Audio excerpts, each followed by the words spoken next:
ये जो आप ट्रैक्टर में लदी हुई बोरियां देख रहे हैं, ये हैं चीनी की बोरियां, और ये चीनी की बोरियां मिल से बाहर निकल रही हैं। आप सब जानते हैं चीनी का हमारे जीवन में कितना महत्व है। खाने में मिठास के लिए चीनी का इस्तेमाल किया जाता है। चीनी कैसे बनती है और कैसे पहुंचती है आप तक, खेत से घर तक, यही हम दिखाएंगे आपको इनसाइड वीकेंड के इस एपिसोड में।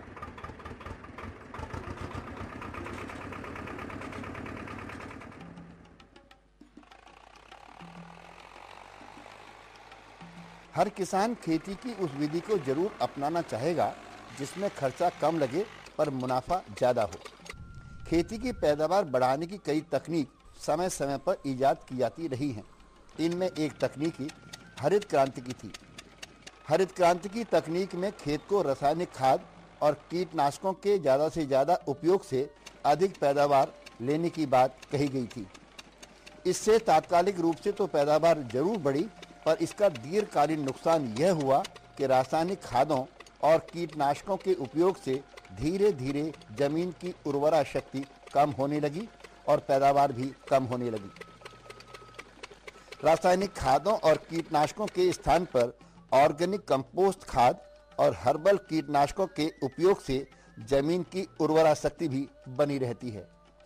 सस्टेनेबल शुगरकेन इनिशिएटिव नामक एक ऐसी ही तकनीक का इस्तेमाल गन्ने की खेती में भी किया जा रहा है, जिसे संक्षेप में हम SSI कहते हैं। क्या है SSI और कैसे अलग है गन्ना उगाने की यह तकनीक परंपरागत खेती से, और इससे किसानों को क्या लाभ होता है? चीनी चुकंदर से भी बनती है और गन्ने से भी, लेकिन हमारे देश में ज्यादातर चीनी गन्ने से ही बनती है और गन्ना उगाने की अलग अलग तरकीबें हैं। एक तरकीब है जो आप मेरे पीछे देख सकते हैं, यह है पुरानी परंपरागत गन्ना उपजाने की तरकीब, और दूसरी तरकीब जिसको हम कहते हैं SSI, और इसके बारे में हम आपको जानकारी देंगे इसी अंक में।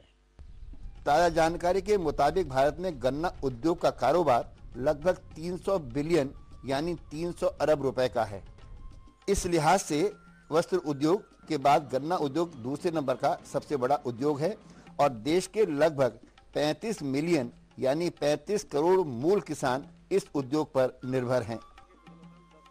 दुनिया में ब्राजील के बाद भारत दूसरा बड़ा गन्ना उत्पादक देश है, पर इसके बावजूद उत्पादकता के संदर्भ में गन्ना उत्पादन की दर प्रभावशाली नहीं है, वो भी तब जबकि गन्ने के खेत सिंचाई सुविधा की पहुंच में हैं।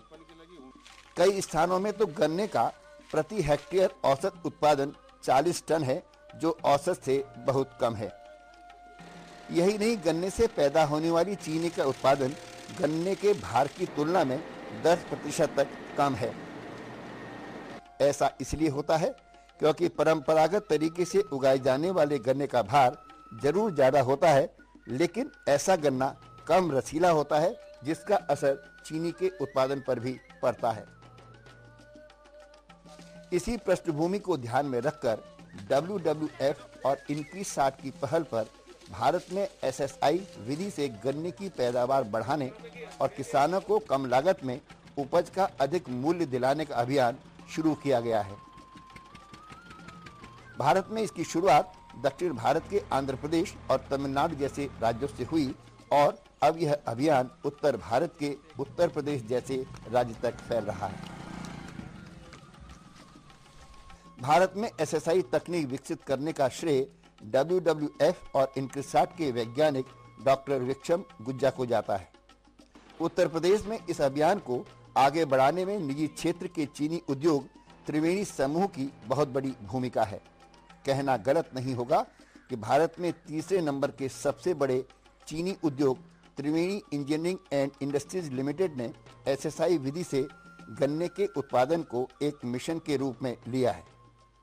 SSI सस्टेनेबल शुगरकेन इनिशिएटिव, यानी कम लागत में गन्ने की अधिक उपज लेना, ये एक अभियान है, और इस अभियान की शुरुआत हमारे देश में एक संस्था ने की जिसका नाम है X3, और X3 के संस्थापक डॉक्टर विक्रम गुज्जा हमारे साथ हैं। हमने उनसे जानने की कोशिश की कि इस अभियान की शुरुआत उन्होंने हिंदुस्तान में कैसे की और इसकी प्रेरणा उनको कहाँ से मिली। गुज्जा जी, आपका स्वागत है इस कार्यक्रम में। एक बहुत बड़ा अभियान आप चला रहे हैं, इसकी शुरुआत करें। इसकी प्रेरणा आपको कहाँ से मिली, इंस्पिरेशन कहाँ से मिला कि कम से कम खर्च में हम अधिक से अधिक गन्ना पैदा कर सकें और इस अभियान को पूरे देश तक फैला सकें? एसएसआई तो फिलहाल आंध्र प्रदेश में शुरू किया है। अगर वो एसएसआई का प्रेरणा तो एसआरआई से हमको मिला है। वही प्रिंसिपल्स जो है वो कम लागत में अधिक उत्पादन के लिए जो हमने एसआरआई में 6 साल से किया है, वो किसान लोग ने बहुत एक्सेप्ट किया है देश भर में। तो उसी का प्रेरणा लेके एसएसआई ने हमने एक मैनुअल बनाया है।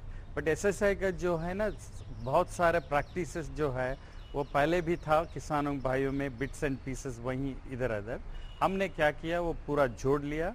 जो जिसमें काम में नहीं आया उसको निकाल दिया, जो काम में आया उसको फिर जोड़ के एक अच्छा सा मैनुअल बना के, जब हम इक्रिसाट WW प्रोजेक्ट में काम कर रहा था 3 साल पहले, हमने वो मैनुअल को रिलीज़ किया। जब हम रिलीज़ किया मैनुअल को, हमको उतना ख्याल नहीं था वो तो किसान भाई और फैक्ट्रीज इतना एक्सेप्ट करेंगे। आपको रिस्पांस कैसा मिल रहा है जहां आप काम कर रहे हैं, और किस तरह के लोग आपके साथ जुड़े हुए हैं? आपके साथ बड़े किसान जुड़े हैं, क्या कहते हैं, शुगर मिल्स के ओनर्स जुड़े हुए हैं, किस तरह के लोग जुड़े हुए हैं इस अभियान में? ये रिस्पांस तो बहुत सारे किसानों भाइयों से तो पहले तो मिला है, बट बाद में हमको ये इंडस्ट्री जो शुगर इंडस्ट्री है ना, पर्टिकुलरली वो नॉर्थ में जो शुगर इंडस्ट्री है, बिकॉज आधा से ज़्यादा गन्ने का उत्पादन का एरिया खाली यूपी में है, वहाँ से हमको मिला है। त्रिवेणी एक शुगर इंडस्ट्री हमसे जुड़े हुए हैं। ये उनके किसानों के मदद के लिए हम ये वेस्टर्न यूपी में काम कर रहे हैं। 7 शुगर मिल्स में काम कर रहे हैं। आप देखा होगा किसानों का मदद तो बहुत ज़्यादा है। इसमें वो लोग बीज बच सकते हैं और फर्टिलाइज़र भी कम कर सकते हैं, पानी भी कम कर सकते हैं, पर उत्पादन भी बढ़ते हैं। इससे देश के लिए लाभ भी है और पर्यावरण के लिए भी लाभ है, और जो कंज्यूमर है वो लोगों के भी लिए अच्छा। आपको क्या लगता है, जब से आपने यहाँ पर पश्चिमी उत्तर प्रदेश में इसकी शुरुआत की है, उसका कैसा रिस्पॉन्स है? मतलब क्या आप खुश हैं, उससे संतुष्ट हैं?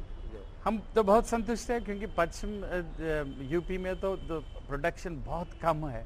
वो लोगों का उत्पादन बहुत और बढ़ सकते हैं।